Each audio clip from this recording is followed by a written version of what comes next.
Welcome to the Danny Clinkscale Reasonably Irreverent podcast. Insightful and witty commentary, probing interviews, and detours from the beaten path.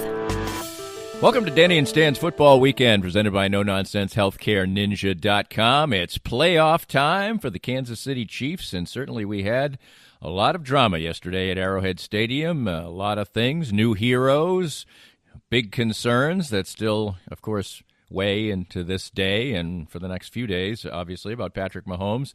A lot of talking points about things that went on in a game that looked like it was going to be pretty easy for a while. And then, of course, came the fateful play where Patrick Mahomes was concussed, and Chad Henne had to come to the rescue. He didn't really have to do that much, but what he had to do, he did, and the defense did their job too, and the Chiefs get a victory, and they move on, and that's what it's all about. And now the Buffalo Bills come to town, and they haven't exactly been a ball of fire in their two playoff games, but they've won them both, and maybe there's some reasons we can explore for that. Yet another in the NFC, battle of the Titans as far as quarterbacks are concerned, as the Brady-Brees battle didn't really turn out to be much about the quarterbacks, to be honest. But next week it'll be Aaron Rodgers and Tom Brady. So all kinds of things on the table, and a quick look back as well at the dominance of the Alabama Crimson Tide, as that game was, of course, a week ago, and we talked about it at that point then, and Stan pretty much was on point as far as that game was concerned. So Stan Weber and I talking football straight ahead right here on Danny and Stan's Football Weekend. It's time now to get some great assistance on healthcare with Chad Beisel from NoNonsenseHealthCareNinja.com. And Chad, even your business's name would indicate that you have a real aggressive way and an important way to go after some health insurance for your clients. What I've found out in the industry is just a lot of people are really confused. They don't know what plans are good, what their plans offer, how they cover. And so I've just taken the approach of being really educated on what options are available to clients and showing them all the options that are available and making sure they understand them so they can pick and choose what options are good for them. And one thing that's really important, of course, is access to doctors and hospitals. Absolutely. That's becoming a big issue for a lot of people. Some of the plans out there are going to restrict those clients to where they can and cannot go. So if you live just outside the Kansas City metro, some of the counties outside, you may not be able to go to some of the hospitals up here in the Kansas City area. So making sure that you have a plan that's got doctors and hospitals and places you want to go is really, really important today. Learn more by visiting NoNonsenseHealthCareNinja.com and let Chad help you. Cinematic Visions has been an affordable solution for professional media production in Kansas City since 2003, offering award-winning video production and creation, as well as a wide array of digital and social media management services. From planning, scripting, filming, editing, and post-production, to delivering your product to a watching world, Cinematic Visions will provide professional and affordable services for you and your business with the necessary return on investment to make it all worthwhile. Cinematic Vision's goal is to unlock the power of storytelling through video and a strong online presence for your company. Beyond the numbers, they want to inspire and evoke your clients to feel and act. Let my friends at Cinematic Visions embed your brand where it belongs, in your customers' minds. You can find them online at cinematicvisions.com or with a quick phone call at 816-600-6300. I'm here with Tim Emerson, the owner of Emerson & Company. And Tim, give us an idea of the range of services that you provide from Emerson & Company. At Emerson & Company, we do credit card processing, payroll services. We do bookkeeping, merchant accounts like point-of-sale systems. What would you say differentiates you from other companies in the field, and what makes you special? I think what makes us unique is that we're a small local business making regional decisions on companies. We create a profile for the business and then put it out to our different vendors in a very competitive environment and tailor those needs to the specific business, which usually ends up in a great fit or great result for the company. And, of course, the idea is to save money, right? Save money, and actually sometimes I'm surprised where actually a solution that may cost a little bit more ultimately does save money, but we're not conditioned to think like that sometimes.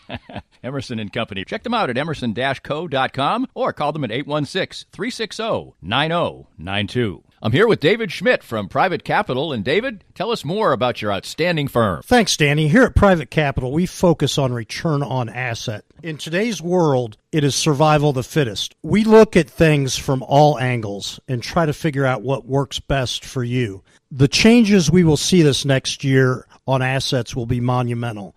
The key to success is knowledge. Know where you want to go, and we'll be here along the way. To find out more, give us a call at 816-221-7775.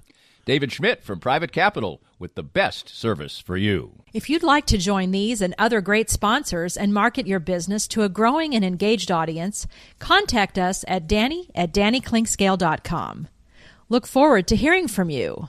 Back on Danny and Stan's Football Weekend, presented by NoNonsenseHealthcareNinja.com. Stan, I think that the part of the game, let's just start with the game pre-Mahomes injury. The Chiefs looked sharp. They scored on all four of their drives. The flies in the ointment were the fact that two were field goals and they missed an extra point. So when they're sitting on 19 points, I tweeted out, this is about the least of points that they could possibly have for the way they've played so far. So they didn't come out slow like they had in previous playoff games, although the Super Bowl, it was sort of just, trading punches a little bit early on. But the first two playoff games last year, certainly the Chiefs didn't show up.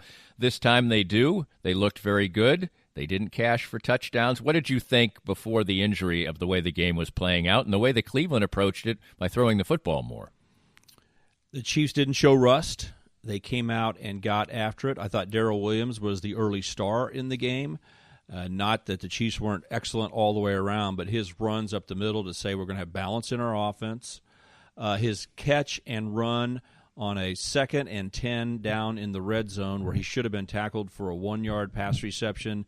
Now it's 3rd and 9. You may have to settle for another field goal. I know it's Patrick Mahomes, but the closer you get to the goal line, the tougher it gets. I thought he made 4 points by making that a 9-yard play instead of a 1. Really underrated play because the Chiefs end up going into the end zone on the first possession of the game. They could have kicked a field goal on the first possession of the game, and then Cleveland, who got the second chance, much like Arena Football, went down and got their field goal. So if you summarize it after that, I mean, great job by Darrell Williams making a difference. The Chiefs scored on every possession of the first half. You can talk about field goals and say you're unhappy with those, but one of them was right before the half where they were scrambling down the field. And although I thought they blew some clock there. They didn't handle that the best. Right. But they got all the way down to the 20-yard line. But they didn't get a heave one in the end zone, and they should have. You should have seen someone jumping in the back of the end zone, but they had to settle for the field goal. But if you want to nitpick that the Chiefs aren't scoring enough touchdowns, that's the only problem with this football team. Okay, I mean, that's a category we can go talk about, but I'm not going to go there. I think this first half is summarized in two ways, and you mentioned one of them, and I'll get to that, the Cleveland Browns passing the football. The 3 possessions and ended up being 4 for the Chiefs because they got the football first. The difference in the game at halftime was generally that when the Chiefs got a penalty against them, that old why is there a holding call now? I mean, just that random holding call is the thing that stops teams. It makes them kick field goals instead of getting touchdowns. It makes them punt instead of getting a first down. That's kind of the way the NFL and even college football works now, Danny. When the Chiefs got their penalty, and then they got another one, they're 2nd and 25, and they scored a touchdown on the next play.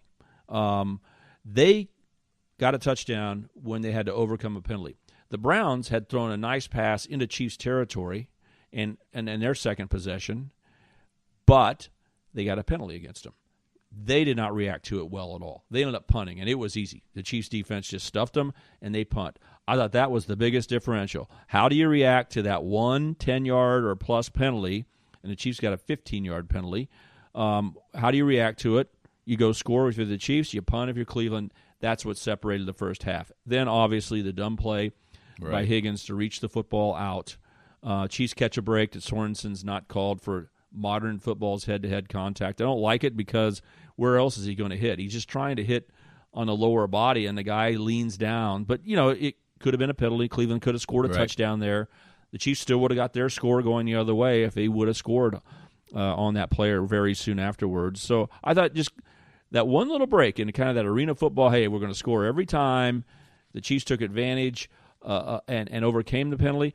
Cleveland didn't, and now we're at the half. Cleveland made a mistake, cost them 7 points. But the big thing Cleveland did is forgot who they were.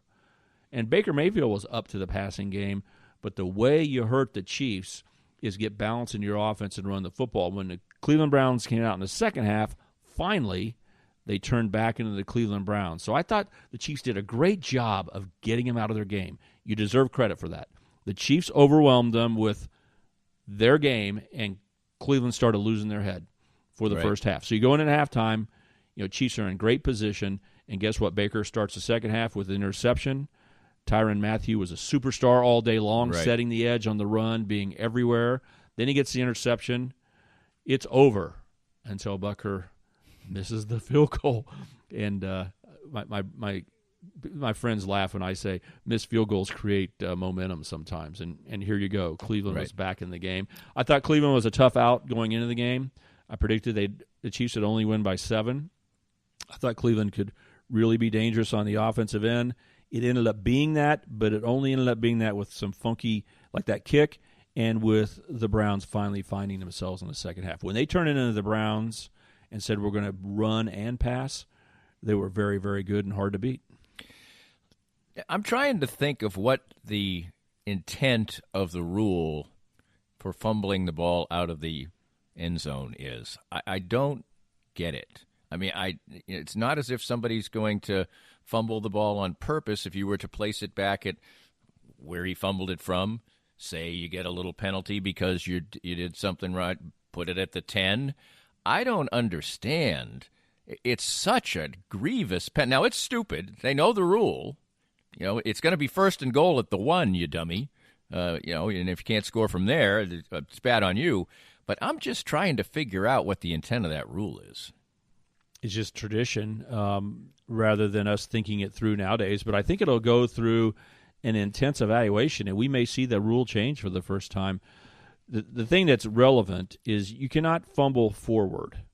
And in the NFL, you could fumble forward back when this rule was very much in effect. So maybe there's something in the history of football that there was no concept that you go back to where the guy fumbled the ball. All modern fans know if you fumble at the 20-yard line and it rolls out of bounds at the 16, they don't give you the ball at the 16. They say you do not get the advantage of those fumbled yards forward. We'll give you the ball back, but it's at the point of the fumble, right? I mean, because we accept that so much, Danny, we think it would be pretty easy to go give them the ball back at the 1, no one recovered it, or like you said, create a penalty situation and go back 7 more yards or 10 more yards or whatever, because he could have fumbled at the 12 and it gone out of bounds in the end zone. So you got to say something like 10-yard penalty and loss of down, something like that, and that may be where the rule goes. But you got to remember there was no concept that a ball lost wasn't live, and because there was no conclusion to the recovery,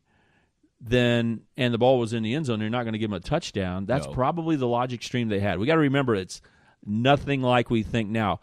Think about the Raiders. I don't know if you see the old play where the chicken falls over against the San Diego Chargers where Stabler was going to get sacked on the last play of the game, so he just holy rollered it. He fumbled forward. The next guy kicked it forward. They kept kicking it down the field, and they recovered it in the end zone. That's the way football was. Or if you fumbled out of bounds, boom, you get hit, and you go, I think I'm going to just let the ball fly forward for 3 yards. You got the ball where it went out of bounds. Right. So it's just a whole different mentality. The rules may be changed, but it was just, if you're a Cleveland fan, instead of saying, how about Dan Sorensen making inches difference plays in 2 years in a row, fake punt against the Texans, didn't it remind you of the same thing? Like, are you kidding me? That was by inches. But if I'm a Cleveland Brown fan, I'm saying no excuses. You cannot stick the ball out with that much time left on the clock. You should never be tempted to get your fantasy football friends some points. Try to win the game. Right, absolutely. So the Chiefs look comfortable at the half. It's 19-3, as you mentioned. They get the interception, don't do anything with it. The Browns bounce back into the game, and then it's 19-10, and then the Chiefs are facing a 3rd and very short. And Patrick Mahomes has already hurt his toe to be specific. He's kind of hobbling around out there, and they run a option play. They won't sneak him. They'll run him out for a pass and let him get crunched by a defensive back, and then they're going to run this play. Now, obviously, we're looking at it in hindsight. He did get hurt, but it just seems like there's no real logic stream to that. If they're trying to protect the quarterback, try to protect him. I have no problem as I hear different people fall on each side of it. Hey, you're a football player. It's a football play. You can't. First of all, when you bring up that point, Danny, we must be very fair. The Chiefs have trouble getting the ball into the end zone near the goal line if they just run their normal run plays. You see them try trick you and get to the outside and all that. They ran this play to score that touchdown. So how about if we take that touchdown off the board, Chiefs don't punch it in, they kick a field goal. You have to have all of it, right? You don't have this option run, right, and you don't have that touchdown because it's the exact same thing. But I do think, without a doubt, after he started wobbling getting up, it immediately went into my mind, do you really want to put Patrick Mahomes in this situation? Just like you won't run the quarterback sneak. You know, it's like these teams that have a number that's not used but is not officially retired.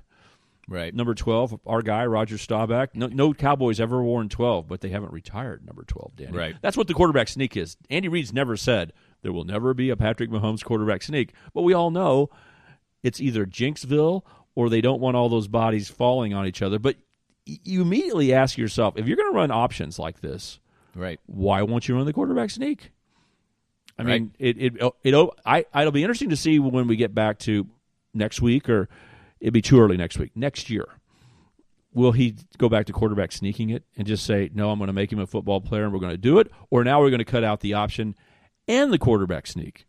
It's a worthy question, but I do want to remind you they did score the touchdown with the option, and it is a big-time good play to run. Oh, it's a good play, no question. On short yardage situations.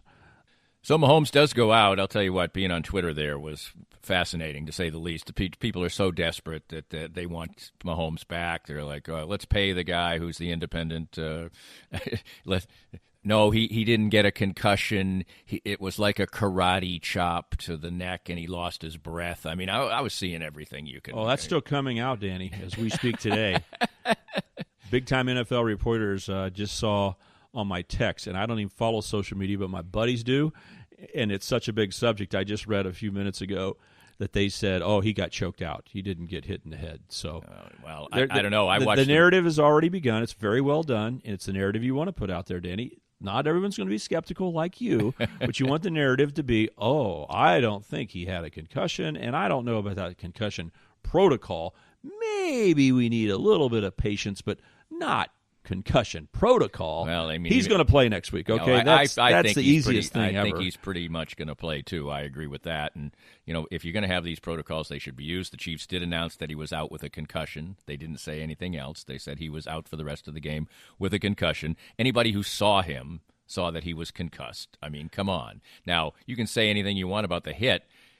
His head did hit the ground. And it also, a big part of what a concussion is that it shakes your brain up, and his head certainly got snapped around like if you were in a car wreck. So anyway, all that being said, he'll probably play, but he didn't play the rest of the game. And with Jim Nantz, who keeps away from hard-hitting opinions, right, said it to the nation, and the audience was big. No one watches anything more than NFL football, and he goes, if that isn't a concussion, I don't know what it is. I'm not saying he's a doctor. Right. But to go along with what you're saying, the way you're speaking about it, that's what he said. And I listened to him do so many sports, NCAA basketball, golf, that when he says things like, if that's not a concussion, I don't know what is. But let's just say he can go through a concussion protocol and still play next week. Right. He can do that. It's not like COVID where they say, you're out for a certain amount of time, 10 days and all of this. Right. We're not breaking rules here. We're not saying even if he is in the concussion protocol, he can still make it back. It's just he's going to have less practice time. Right. But if you can say, no, just got a little chokehold, didn't react to it too well, he can practice on Wednesday. I mean, I don't know how this is going to play out, but I'm not going to worry about it. The Chiefs have shown, and I told you, Danny, I've told everybody, Cleveland was going to play well against Pittsburgh, even without their coach, even without practice. These guys don't need much practice anymore. They know how to play. They know how to turn it on. Chiefs didn't look rusty. To me, this is all going to be very fun to watch, but it'll spend zero amount of my energy. Mahomes will be playing quarterback for the Chiefs at full speed, in my opinion, next week. Just an absolute hypothetical. Could the Chiefs win a game against Buffalo with Chad Henne? They can win the game. I think Buffalo becomes the favorites. Right. And the Chiefs showed that Chad Henne is not scared. The best example of the best of Henne was the throw down the middle to Tyreek Hill in the normal offense. That was right before he threw the interception because he had the penalty. So the interception wipes your brain away. Like, that is such a bad play because he's throwing it to Robinson. He wasn't throwing it to Tyreek Hill. I have no problem with airmailing an interception in the end zone if it's Tyreek Hill, but he made a bad decision throwing to number 11 down there and then threw a bad throw, and it was first down, all those things. But he's executed some really nice plays. It's not too big for him, and don't forget, it is a team, and teams step up when they need to. Think about, my best example is the New England Patriots when they came in here without Cam Newton and fought the Chiefs very well in the game. I mean, they fought them hard, and I just think everybody said, we got to be perfect today, and I think the Chiefs have answers. I think you can get the ball to Travis Kelce and Tyreek Hill maybe a little closer to the line of scrimmage and let them run. I think they can run the ball better than most people think. Remember, what did they do to Buffalo? Just smash them right in the mouth. Right. So, no, I would say Bills, I say right now the Bills have a 30% chance of winning this game. I thought Cleveland had a 20% chance. I don't think the Bills are that much better than Cleveland is right now as a matchup for the Chiefs, but I think it would flip to the Chiefs being a 45% chance of winning. Still worthy to be called a fairly even game, even if Patrick Mahomes doesn't play. Now, that sounds crazy, as good as Patrick Mahomes is, but the guys know how to make plays when they need to. Chris Jones could ramp his game up. Frank Clark could play awesome for one game. Frank Clark didn't do much yesterday. But what happens if Frank Clark just went off because Patrick's not here? I mean, sometimes you just rely on, when you know you got a great guy who's going to win the game for you when you're playing basketball, sometimes you just say, I don't have to do that much. But when you know you've got to hit the shot, you have a different mentality. Absolutely. So Henne comes in.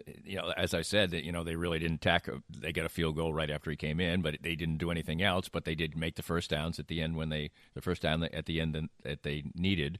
And of course, much is being made of. First of all, Henne isn't a runner, and he ran for 13 yards. It just shows you a quarterback, things open up, and he gave it his all and came up just short.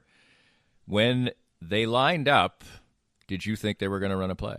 No, I would have guessed not. We've seen a lot in the playoffs route. Remember, we had 6 Super Wild Card weekend games. This is the 4th game. So under this type of scenario, this is our 10th game. And what we found is when teams have 4th down, they go up to the line and try to pull the other team off.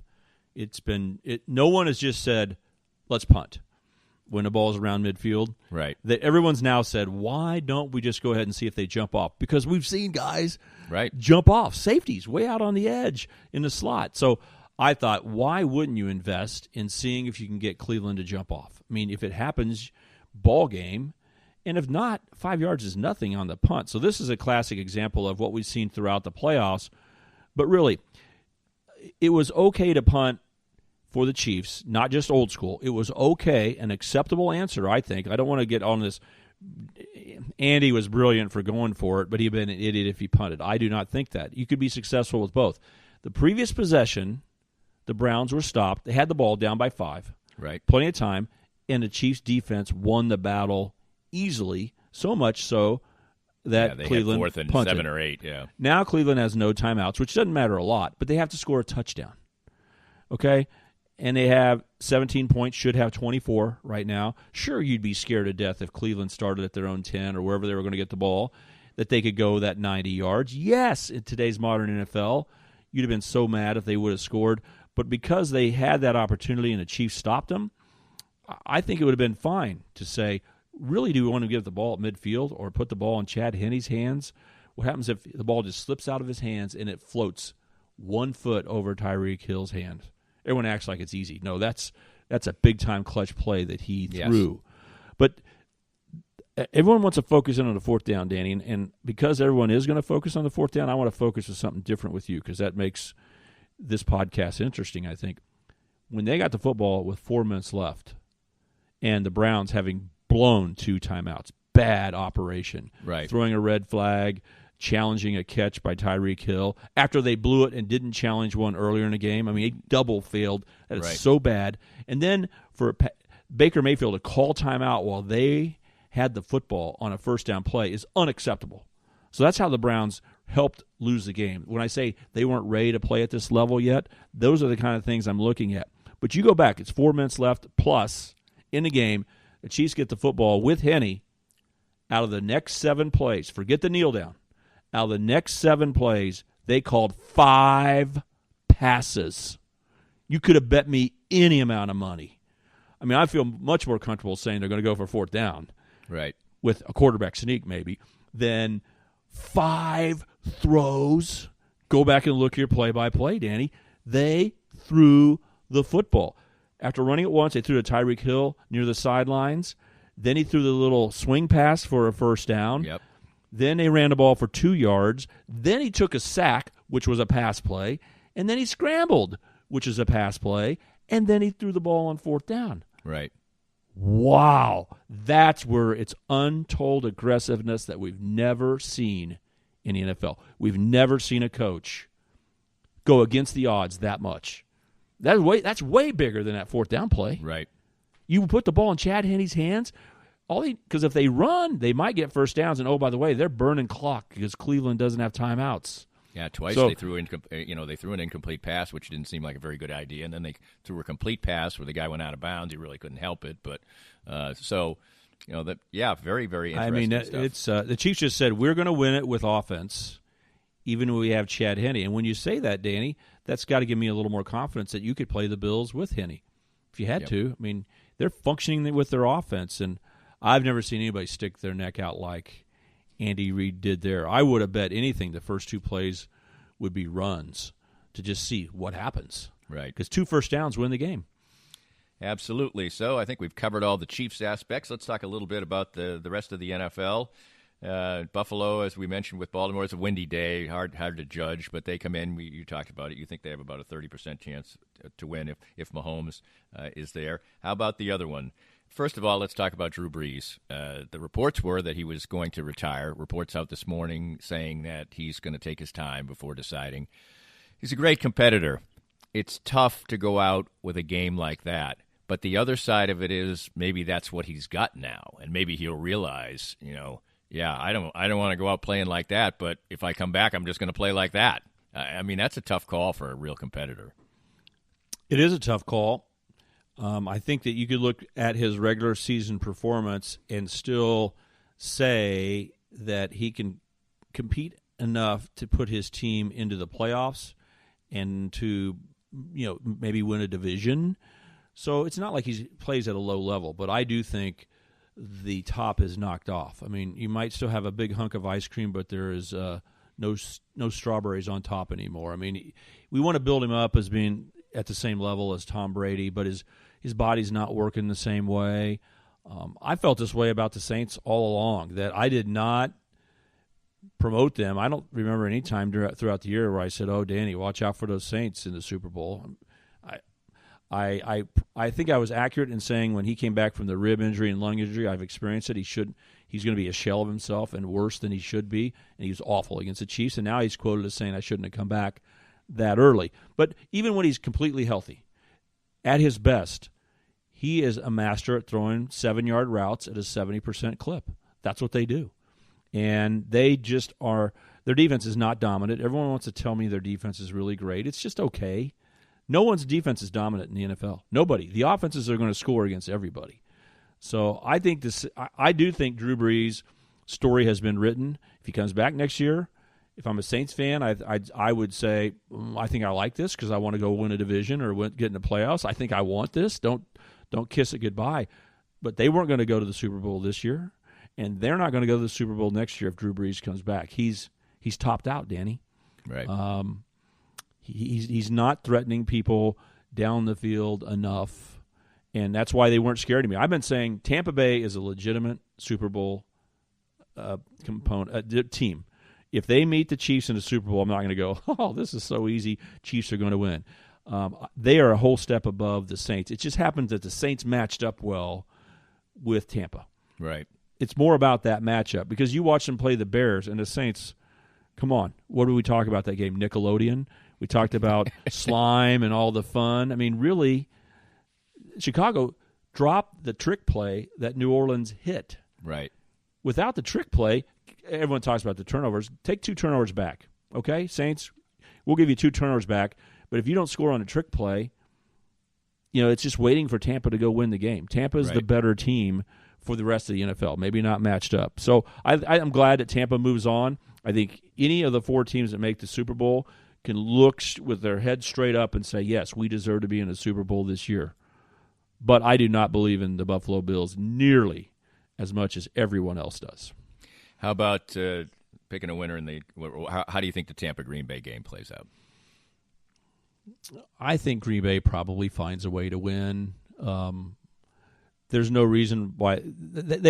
What Green Bay does well, along with Aaron Rodgers and Adams being elite dominant, they score when they get in the red zone. They score touchdowns better than anybody else. That's the difference. If the Chiefs are playing the Green Bay Packers in the Super Bowl this week, the one difference I'd give the advantage to Green Bay is when they get on the 5, I think they're going to score a touchdown. And when Chiefs get down to the 5, I'm going, this might be a field goal.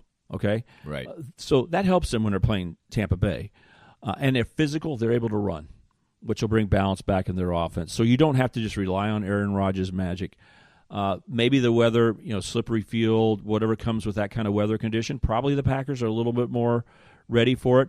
But I'll say this. I'm going to say Green Bay will win, but it's truly an awesome NFL game where I'm going to sit there when it gets kicked off and say, Tampa could win this game. And when it's over, other than saying I said on Danny Clinkscale's podcast or any other place you might hear me, I might be sitting there. It's awful when you root for your picks. I mean, that's what I don't like about these shows, okay? Because I don't want to root for my picks. Right. And we're all human, right? You start going, well, I hope Green Bay wins. No, I don't hope Green Bay wins. I hope it's a war, and I hope Tampa plays great. And I'd rather see Brady in the Super Bowl. I just like that story better of right. Brady getting in the Super Bowl. But, yes, if I play this out, here's the real answer. Play it out 10 times in my mind. I think Green Bay wins 6 of them, and Tampa wins 4 of them. Let's talk a little bit of college football coming up as we get set for an off-season where everybody gets to talk about Alabama again. 6 times in a 12-year span. They are the national championship after last week, which these days, a week ago seems always like a month ago. But we'll talk about it anyway, coming up next with Stan. More of Danny's Reasonably Irreverent podcast after this. I'm here with Joe Spiker, owner of Easton Roofing, and boy, we had to negotiate a million things in 2020, but Easton Roofing navigated them all. As 2021 rolls out, what should we expect this coming storm season? Well, Danny, it'll be the same thing as it is every year. The storms come, and you've got the guys out knocking on doors offering quote-unquote free inspections. Be wary as a homeowner. If somebody's knocking on your door, they probably need the work, and if they need the work that bad, they may be willing to do something untoward to get it. So if somebody knocks on your door, says they want to give you a free inspection, just tell them have a great day and give us a call. We'll come out for free and give you a good, honest opinion as to whether or not you need to do anything at all with your roof. And what's the best way to get in touch with Easton Roofing? You can always find us online at eastonroofing.com or give us a call at 913-257-5426. Easton Roofing. Integrity matters. It's time to visit once again with Dr. Brad Woodle of Advanced Sports and Family Chiropractic and Acupuncture.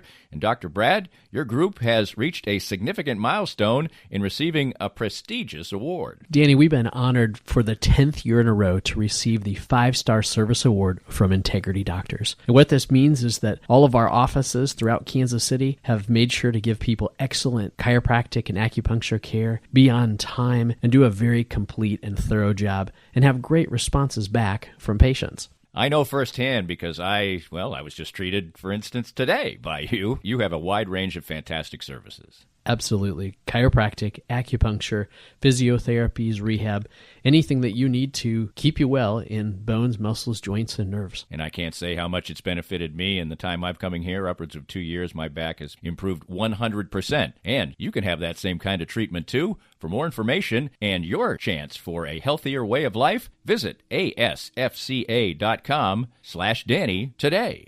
Hi, everybody. This is Matt Llewellyn from 23rd Street Brewery in Lawrence. I just want to thank everybody for supporting local restaurants during this time of uncertainty. 23rd Street Brewery is now open until this pandemic is over. And right now, more than anything, local restaurants need your help and support. Come on out and see us. 23rd Street Brewery is open now from 11:30 till 9 o'clock for dine-in and carry-out. Whatever we can do to help you out, maybe with your catering needs, too. I appreciate all the support, and thank you for continuing to shop local. Firsthand, I have enjoyed the benefits of the CBD products from Canaway. My back feels better and better these days as a major part of my routine are the pain-relieving salve and the Pure Gold oil. And recently I had the pleasure of a treatment session using the Canaway CBD in conjunction with the Microlight 830 cold laser. The non-invasive treatment session worked wonders, and I could barely tell I was even being touched. STM L830 is the first 3B cold laser to get FDA approval, and in addition, the combination treatment with CBD is patent pending. The new smart laser is the only hands-free cold laser in the world and is used by athletic trainers, chiropractors, MDs, physical therapists, and veterinarians everywhere. You can learn more about all the great benefits from the complete line of Canaway CBD products by contacting my friend Sherry McCants at 515-208-6312. That's 515-208-6312 to get outstanding information about Canaway. If you'd like to join these and other great sponsors and market your business to a growing and engaged audience, contact us at Danny@DannyKlinkscale.com. Look forward to hearing from you. Welcome back, and it was a national championship game that I think you kind of anticipated. A good fight for a while, but Alabama just has too much. Their offense. I thought of something during the game, Stan. I said this on the program with Seren Petro the other day, in the segment I do with him on Fridays at 3 o'clock, that if I'm looking on the screen and it says that the quarterback for Alabama is completing 77% of his passes, something's wrong with the game. I mean, it's something, I don't know what you can do, but that's ridiculous. That's not the way football was made to be played, and it's not like Alabama just dinked and dunked the football either. I mean, he's throwing, and he's a really accurate passer, and I'm not taking anything away from him. But that was one of my thoughts. I'm like, that can't be. You can't do that. We've got to stop. Something has to stop. Yes, and I agree. And I know you have an arrangement with Kevin Keatsman, so you do a little bit. KK has issues, and he does some things with you on a between the lines. So it's easy for me to make a reference that Kevin asked me on a podcast last week. He was talking about things, and I said, college football at the highest level is losing interest to me because I do not want to think that the team's likely to score a touchdown every time they get the ball. I'm surprised when they only get a field goal. I've joked with you more than anybody about arena football, but in arena football, if people don't know what I'm saying, you should score a touchdown about 70% of your possessions. You kick field goals on some of the others, and you punt. In arena football, you punt, which means kick a long field goal off the net, but you punt only once in a while. Chiefs punted 0 times yesterday. We're getting to a game where going back to college football, where every time Alabama got the ball, I thought they were going to go score. And so I said, this is not enjoyable football. I mean, I have no problem with Alabama winning a national championship and beating Ohio State, but I just would rather it be 30-20. That maybe a lucky play by Ohio State can get them back in the game, or it takes a little bit to do the operation, not every time. And, oh, by the way, Ohio State was scoring at the same pace. If they wouldn't have got overwhelmed, like teams get overwhelmed by the Chiefs, I proposed to you, if they wouldn't have got overwhelmed, they would have scored another couple touchdowns, and they would have been in the 30s. And Alabama took their foot off the gas. They could have been in the 50s easily. So you're right. We have a problem. And Kevin said, well, are there any rule changes? And I did say right there, so I'll say real quick, the offensive lineman should not be allowed to go 3 yards downfield before the ball's thrown. In the NFL, you can't do that. The linemen have got to stay at the line. Okay, the RPO game in the pros is effective, but in college it's outrageous because you can go down and block linebackers almost and still throw the ball. So you put them in too much of a bind. The receivers are too open, or you can get linemen running downfield to get blocks, right? So that was one rule. But that was not well thought out enough. There needs to be a second thing. And the second thing that I want to say now, I'm glad you asked me because I thought about it further. The National Football League does not allow snaps to occur before everyone gets set. Okay? They just told they just told the teams that who was the Oregon coach that came in? Chip Kelly. Chip Kelly, yeah. Chip Kelly, that's what I was trying to. Chip Kelly came to the NFL, and he was running the old Oregon stuff where they snap the ball so fast it's unbelievable, just your head spins. And the NFL officials who were working his camp just go, nope, ain't going to happen. We're not going to set the ball before the chains are set. In college, it's a joke. The ball gets down after a first down. The official grabs it, usually runs over and sits it down, and the chain guys are starting to move down to reset the chains. You're supposed to stop the clock so you can set the chains, but in college, they immediately snap the ball again, okay? And in the NFL, they go, no. We're going to settle right here for a second, take one deep breath, and go. What difference does it make? I've talked to enough coaches this year, and I've heard so many times when coaches have viewed tape to say, we watched the game of a really good team, the Oklahomas of the world and the Clemsons of the world, whatever. They didn't even get lined up right on that play. That's what's unacceptable. You can beat people at football, Danny, but you shouldn't win because you snap the ball so fast that they haven't even identified which receivers. Are there 2 receivers on the side or 3? Where's the tight end? Is the running back back there, or is he out? The defenses don't even know what the formation the only thing is. They've done and the ball is snapped. if you substitute, you have to let them substitute. Right, but that's all they've done. But if you keep the same players on the field, you can snap it right away. Right, and what that's caused is an imbalance in the game. That it's a strategy to make the defense not stay vanilla. I'm okay if you say you got to stay vanilla. It's they don't even get lined up correctly. They don't run the same coverage. When the corner and the safety and the outside linebacker don't run the same coverage together, it is so easy to just kill them. And then you break their confidence even more. The NFL has not allowed that to happen. No huddle offense in the NFL, still the defense lines up in the right spots, and they're all playing the same defense. That's what we need to do in college football. That may not be enough, but we've got to do something. I want to be careful because I know we got a young generation that we need to impress, and this style of game is going to impress them. Going for 4th downs and 2-point conversions is going to open their minds up, so I like that. And the fact is, Danny, do you really want to watch a 17-13, even pre-Marty Schottenheimer game compared to what we see now? No. You don't want to see the old tradition, if you got behind by 10, game's over. So you and I will quickly say, let's don't put our old man pants on. Right. This football is better than it was 25 years ago, period, but it has gone too far. So the last thing we might need to say is we may need to start allowing physicality in the secondary again. That's the way football is played. When the Chiefs won their first Super Bowl, you could bang on a receiver, bump and run, it was called. Right. You could bang on them and not let them run their routes until the ball was thrown. So we're not there yet, but the best teams in the country with the most elite athletes, with the highest level of coaching, have passed the rest of the group to make it embarrassing. The college football playoff was not fun to watch because these teams were scoring almost every possession, and if they didn't, you were surprised. Right, absolutely. That's not fun. I agree, that's not fun. Maybe one thing we could do, we just went through COVID, a real financial impact on. I'm not trying to take the livelihood of or the youthfulness of people away and their opportunity, but how about tighter scholarship limits again? I mean, the guys are going to get to go play football somewhere if you're good. Okay, they give scholarships in Division II. You're talking about taking down Alabama. Yeah. I was talking about the game. Yeah, the game. Now you switched over to dominance. Now we're moving over. Because mine had nothing to do with Alabama dominance. It had to do with the top 5 or 6 totally programs. Agree. I should have said changing subjects here. Yeah, for Alabama to continue to win national championships, could you reduce scholarships? We know it always works to create parity. Right. There's no doubt about it. It reduces opportunities for young men because and it will women because Title IX means you match up and you have an extra team or 2 of women's sports. So when you come down, let's say 10 scholarships, you lose 10 men's scholarships, you lose 10 women's scholarships. But with name, image, and likeness sitting there in the public realm and really all the way to the Supreme Court, in a sense, it's complicated, but it is in Congress being discussed with a new Democratic-controlled world. There's going to be a more liberal interpretation for the players to be able to make money outside of the game.